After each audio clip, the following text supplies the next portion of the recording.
যারা প্রার্থী হয়েছেন, কিন্তু এদিকে এখনো পর্যন্ত 23টা আসনে প্রার্থী ঘোষণা করতে পারছে না বিজেপি। 10ই মার্চ তৃণমূল করে ফেলেছে। সুকান্ত মজুমদার বলছেন তাদের র্যাম্পে হেঁটে প্রার্থী করা হয় না, তাদের একটা কমিটি আছে, তারা জাতীয় শক্তিশালী দল, কিন্তু এখনো তো প্রার্থী ঘোষণা হয়নি। জটটা কোথায়? কথা বলবো প্রতিনিধি ভেঙ্কটেশ্বরের সঙ্গে। বাংলায় বিজেপির প্রার্থী জট কেন? কোন কোন আসন নিয়ে বেশি জট? ভেঙ্কটেশ্বর।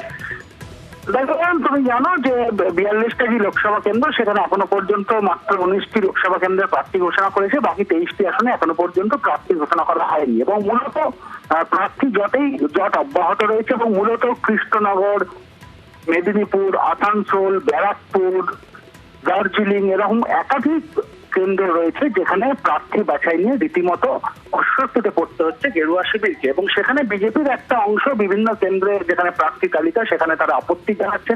যে তুমি ধরো যে ব্যারাকপুর লোকসভা কেন্দ্র, সেখানে অর্জুন সিং দলেরই একটা অংশ চাইছে যে প্রার্থী তাকে যাতে না করা হয়। মেদিনীপুরে দিলীপ ঘোষকে প্রার্থী করা হবে কিনা তা নিয়ে একটা জল্পনা তৈরি হয়েছে।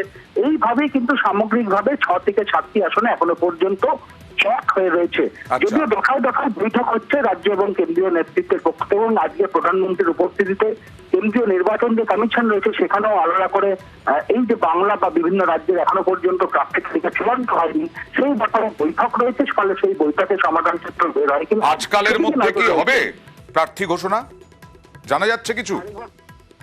আরেকবার প্রশ্নটা।